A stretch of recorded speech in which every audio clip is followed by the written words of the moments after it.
painting your guns is one of the most controversial takes in the gun hobby. To do it or not to do it, that is the question.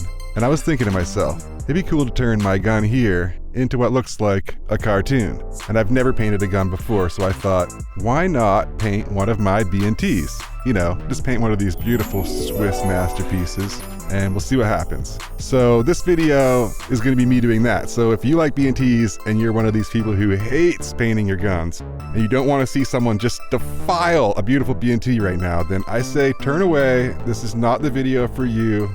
Please subscribe up top and maybe go watch some of the videos where I don't paint a brand new B&T. But anyway, for those of you who do want to watch me do a little arts and crafts, I'm about to get my Bob Ross on. Bosco the Shooter Ross. Anyway, I hope no one unsubscribed because I'm about to paint a B&T. Oh well, here we go. The first thing you want to do is just verify the gun is unloaded. This gun's unloaded. I'm going to pull the lower off. The next thing I'm going to do is pull the stock off. We're not going to paint the stock. It would just look horrible. And then you're going to go and you're going to pull the takedown pins off. The springs just pull out really easy. Make sure they don't fly away. Then use a pin to push down the detent on the safety. Push the safety up. Make sure you don't lose the spring and the detent. They're really small again. They're here, I'll show you. And just put those somewhere safe. You're going to need those when you put it back together. Now you're going to push the safety from the other side and finagle it out, and you're going to have to push the detent down using leverage from the lever. Put the detent and the spring somewhere safe. The spring is attached to the detent. Now you're going to want to start the process of masking. I forgot to say that I actually wiped this gun down heavily with degreaser before this. That was really boring. I just wanted to kind of keep it just to the painting. This part was really annoying. Next time I'll probably just take the levers off.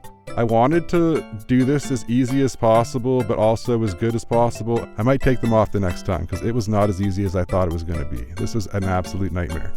I'd say when you think you have it clean enough, clean it like 2 or 3 more times, really focusing in on the details. It might be the most annoying part, the most excruciatingly annoying part, but it is also the one that's going to show the most in the end. While you're masking off areas of the gun, you want to rig up areas you can hang the pieces by. So I have toilet paper handles inside the hand grip, and I've used another one on the back side of the receiver to block paint from going in and to use as a handle and as like a spindle holder when I'm hanging it. I also masked off an entire magazine to jam in the mag well when I paint the lower.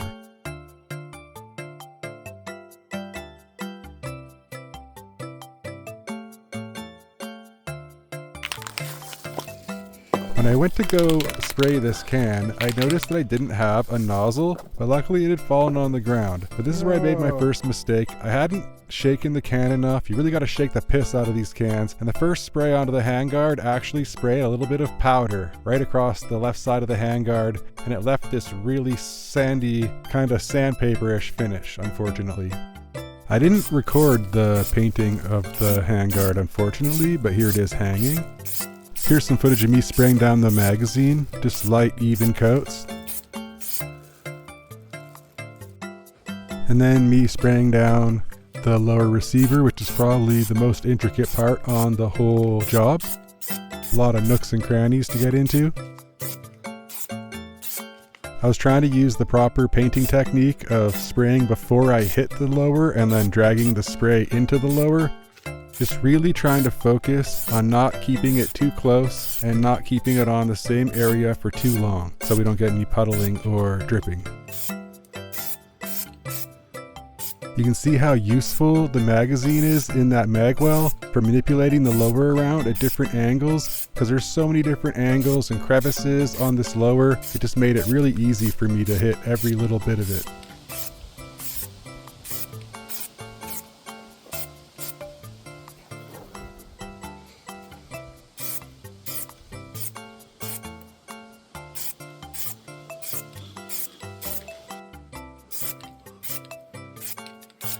I think that's probably it right there.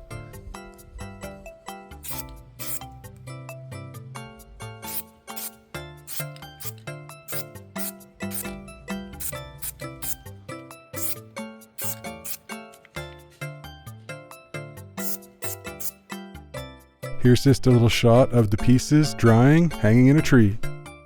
looking pretty good. Well, there's no turning back now. We're gonna spray it. Next was onto the receiver, which ironically was one of the easier parts to paint, even though it is the main part of the gun. And yeah, pretty straightforward. Just painted it probably 8 times, 8 rotations, once or twice for the first coat, and then let it dry. To be fair, the top rail did fight me a little bit on coverage. That's pretty sick, man.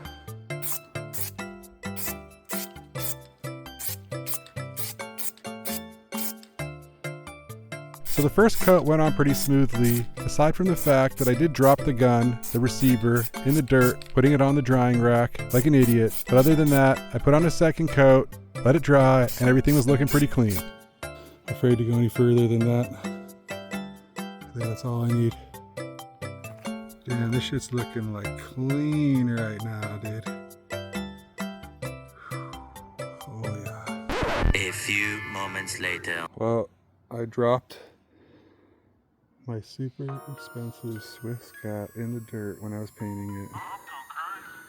Resting it on that flower pot like an idiot. There's dirt and spit when I tried to panic blow off the dirt on the receiver. See what happens. Okay, I just got a second coat on this. When I first started painting, I had a little bit of a mess up and it kind of sprayed out some powder, and it's quite chunky on this part in some of the finish.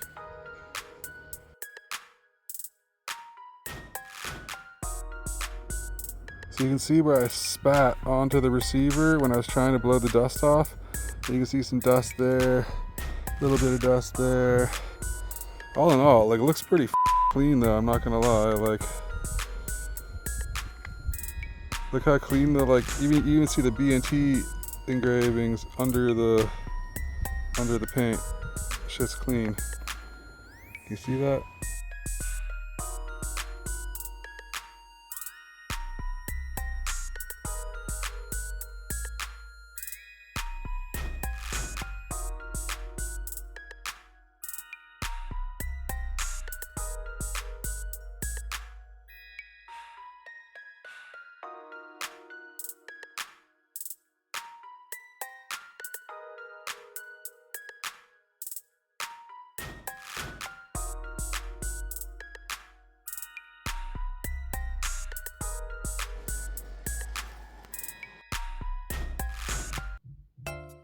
So I waited about 8 hours, and then I pulled off all the masking tape, and then I reluctantly waited another 24 hours to let the entire gun dry completely before starting the next process.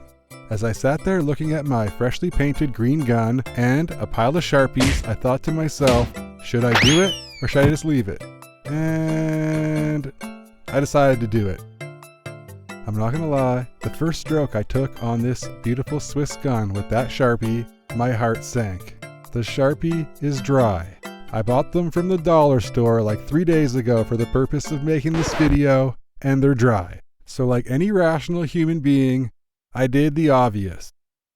No, I didn't go buy new Sharpies. I just kept using the shitty ones I already had. Regrettably. Like any human being who gathers all of their self-worth from the likes they gather on Rattlecan Guns on Reddit, my heart was sinking. Maybe I should have gone and got new Sharpies, but it's too late. I'm already f***ing up my Swiss gun as we speak, so I pushed on. Maybe it'll look better when it's put back together, I thought. Okay, just a little tip for anyone who's going to do this themselves. You don't want to draw on the edge so much as you want to draw on the side of the edge. Bias the line that you're drawing on the outside edge that makes it look like it's a cartoon. And if it's one of those lines where you see from multiple angles, you want to do it a little bit over the line on both sides. When I first started drawing on the gun, I was really trying to keep it really faint with the lines, really small, just on the edges. And then I put the handguard next to the receiver at some point, and I realized it just wasn't capturing what I was going for. It just didn't look like a cartoon. It looked more like battle-worn camo. Next time, I would 100% paint something that isn't your gun in the same color scheme and then test the Sharpies out on that piece, because I probably would have noticed that the Sharpies weren't gonna work, and I would have saved myself like a lot of headache of like trying to get this done, shaking the Sharpies, swapping between a bunch, finally going to a big chisel tip that was, to be honest, a little hard to control, especially while I was filming in the position that I was in. If I had actually just not filmed this video and I had just sat down at a desk with a light, taken 5 or 6 different sessions getting this banged out, I would have had a much better outcome. So there's possibilities that I'm going to be painting more of these guns the same way. So if you cringed watching me do this, spoiler alert. I also want to add that the chisel tip kind of has this reddish glow or like reddish tinge to it. And also I'm going to add that the Sharpie lines are actually shiny. So technically if you do this, you're probably going to want to just do a really light dusting with some flat clear. It'll make it look better, honestly.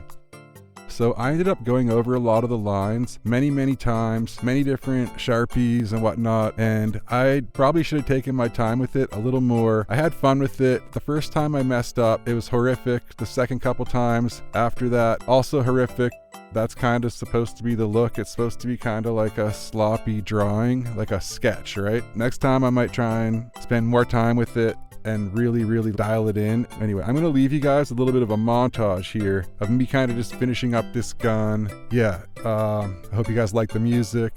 I will admit that, like the Reddit commenter, I also hated this, and I don't know if I still hate it. Sometimes I love it, sometimes I hate it. It all depends. Anyway, just have fun with it, people. I'll talk to you later. I'm Bosco the Shooter. Enjoy this little montage. Peace.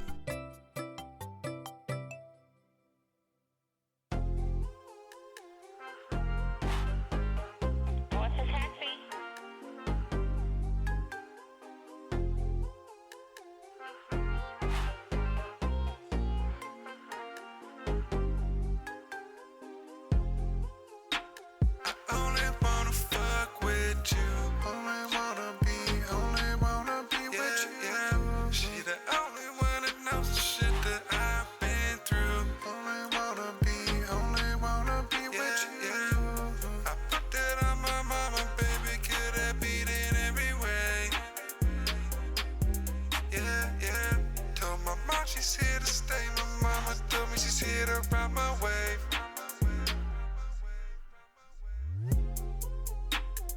I only wanna fuck with you. Yeah. I only wanna fuck with you. House on a hill, plaques on the wall. Wake up in the morning, smell like sex and alcohol. Best life living, girl, I done seen it all, but I'm always gonna answer when you call. First time I smashed, she said I got one rule and it's just don't fall. This year won't last. Just be ready every time I call. Okay, she got more ass. Bust it, libido never hit the wall. No cap. It's a wonder that we ever stop. Yeah.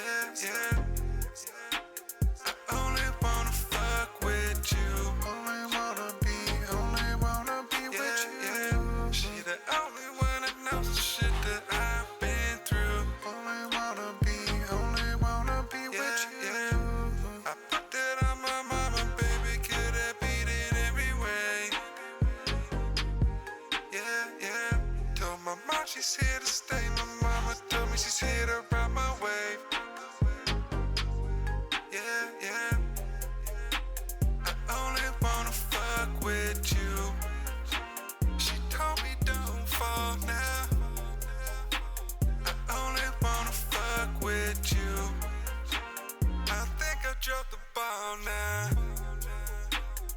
I only wanna fuck with you. Tell me not to fall now. I only wanna fuck with you. I think I dropped the ball now.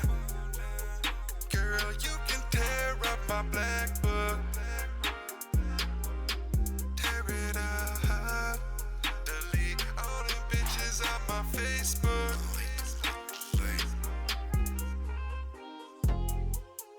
Girl, you might just tear up As you can see here, it's all done, all painted up. You can make your own judgments. If you love it, you hate it, let me know in the comments. I'm Bosco the Shooter. Thanks for tuning in to Spent Casings. I'll see you next time. Make sure you subscribe and check out the video right here next to the chimp. I think you'll like it. Peace.